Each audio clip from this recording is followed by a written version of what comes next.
Good morning. My name is Stephanie Gabina. I am doing a presentation today on Williams syndrome. What is Williams syndrome? Williams syndrome is the genetic condition that is present at birth and can affect anyone.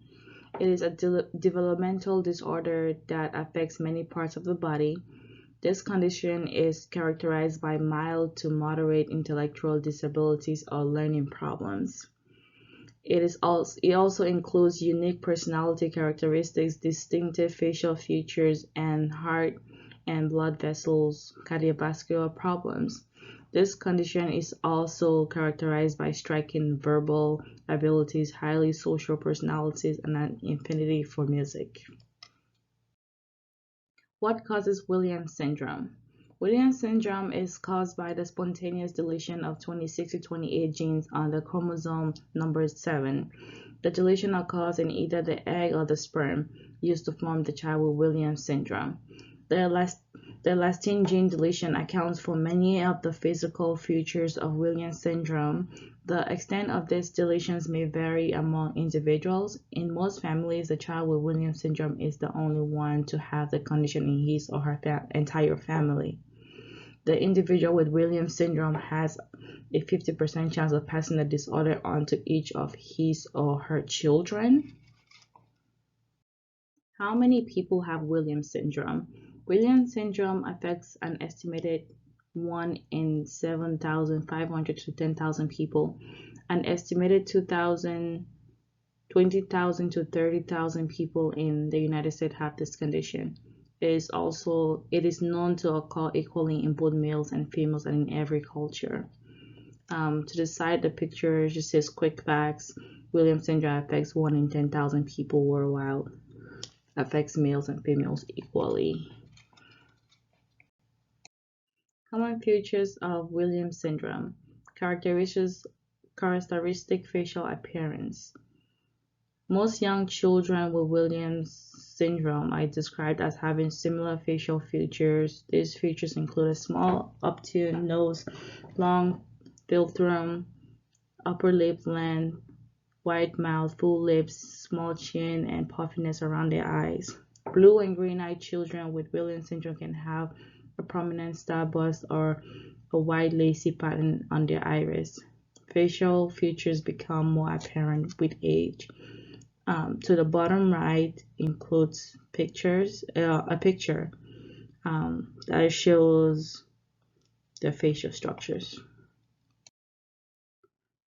All right, next, heart and blood vessel problems. Most individuals with Williams syndrome have some type of heart or blood vessel problem. There is a narrowing in the aorta producing supravalvular aortic stenosis or narrowing of the pulmonary arteries. There is a broad range in the degree of narrowing, ranging from trivial to severe, requiring surgical correction of the defect. All right, next is hypercalcemia, elevated blood calcium levels. Some young children with Williams syndrome have elevations in their blood calcium levels. The true frequency and cause of this problem is unknown. In most cases, the problem resolves on its own during childhood. Next is low birth rate / slow weight gain. Most children with Williams syndrome have a slightly lower birth rate than other brothers or sisters. Due to slow weight gain, many children are diagnosed as failures to thrive. Next is feeding difficulty, generally limited to the early years. Feeding problems have been linked to low muscle tone, severe gag reflex, poor suck/swallow, tactile defenses, etc. Irritability, colic during infancy. Many infants with Williams syndrome have an extended period of colic or irritability. This typically lasts from 4 to 10 months of age, then resolves. Dental abnormalities. Slightly small, widely spaced teeth are common in children with Williams syndrome. They also may have a variety of abnormalities of occlusion, bite, tooth shape, or appearance. Next, kidney abnormalities. There is a slightly increased frequency of problems with kidney structure. Next is hernias. Inguinal, groin, and umbilical hernias are more common in Williams syndrome than in the general population. Hyperacusis, sensitive hearing. Children have more sensitive hearing than other children. Certain frequencies or noise levels can be painful and or startling in the individual. Musculoskeletal problems. Young children with Williams syndrome often have low muscle tone and joint laxity. As the children get older, joint stiffness contractures may develop. Next, overly friendly, excessive social personality. Individuals with Williams syndrome have a very endearing personality. They have a unique strength in their expressive language skills and extremely polite. They are typically unafraid of strangers and show a greater interest in contact with adults than with their peers. Next, developmental delay, learning challenges, and attention deficit disorder. Most people with Williams syndrome will have mild to severe learning differences and cognitive challenges. Young children with Williams syndrome often experience developmental delays. Milestones such as walking, talking, and toilet training are often achieved somewhat later than is considered normal. Distractibility is a common problem in mild childhood, which can improve as children get older. Progression of Williams syndrome. Williams syndrome is non-progressive, therefore it doesn't get worse with age. Therapy treatments can help with symptoms and learning problems. Some can live a very normal life while others have more serious health and learning problems. Most individuals live into their 60s. Effect on normal functions. Decreased independence in ADLs or IADLs. Delayed milestones such as walking, talking, and toilet training. Williams syndrome effect on occupations. ADLs.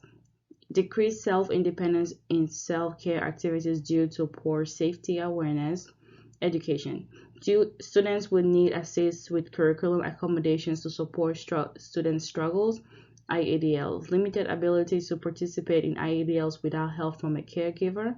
Play. Older children with Williams syndrome may develop progressive joint problems that may limit their range of motion. Sleep and rest. Some children may have inadequate sleep due to other possible differential diagnoses of Williams syndrome, including hypocalcemia, SVAS, autism spectrum disorder, and Down syndrome. How it is diagnosed. Williams syndrome is usually diagnosed before a child is 4 years old. The doctor would do an exam and ask about your family medical history. The doctor will look for facial features like an upturned nose, wide forehead, and small teeth. The child will get an ultrasound to check for heart problems. A bladder and kidney ultrasound can check for urinary tract conditions. The child might get a blood test called FISH to see if the ELN gene is missing. Okay, treatment includes caregivers your child may have, a cardiologist, endocrinologist, psychologist, speech and language therapist, occupational therapist. Some of the treatments your child might need is a diet low in calcium and vitamin D to bring down high calcium levels in the blood, medicine to lower blood pressure, special education including speech and language therapy, physical therapy, surgery to fix blood vessels or heart problems. Williams syndrome cannot be cured, but treatment can help with symptoms and learning problems. And to add to that, most children with who have more difficulties with Williams syndrome are children who have other underlying diseases. Occupational therapy intervention, OT for very young children. Intervention of fine motor and functional needs related to feeding, play, achievement of development milestones, and early literacy activities. For example, the child will demonstrate improved feeding skills like the ability to self-feed with a spoon. The child will develop independent play, for instance, the ability to visually attend to a toy with both eyes. Continuation. OT for preschool children. Intervention of fine motor and functional needs related to feeding, self-care, preschool needs, and achievement of developmental milestones. Occupational therapy should be focused on multi-sensory interventions to support the development of handwriting skills and workarounds for the visual spatial deficits of children with Williams syndrome, including helping to accommodate tasks to support the child's success in preschool activities. For example, the child will increase hand strength like utilizing scissors to cut within a 1-inch boundary. OT for school-age children. Intervention of fine motor and functional needs related to self-care, academic performance, technology utilization, and play skills. Occupational therapists can also assist with curriculum accommodations to support student struggles with handwriting and visual spatial deficits. For example, the child will increase self-care skills in tying shoes. The child will improve handwriting skills by printing words in a straight line. OT for teenagers. Intervention of fine motor and functional needs related to self-care, adapting living skills, and curriculum accommodations. Interventions as needed to specifically help the student achieve transition plan goals as they relate to independence and future vocational goals. For example, promote developmental of self-advocacy skills like developing basic computer skills, enhancing development of functional skills like improving ability to work cooperatively and communicate and community mobility. Adaptive equipment and electronic devices. This is mostly for younger children. For example, adaptive grip utensils, reacher, pencils, grippers, tablet, computers. References. The end.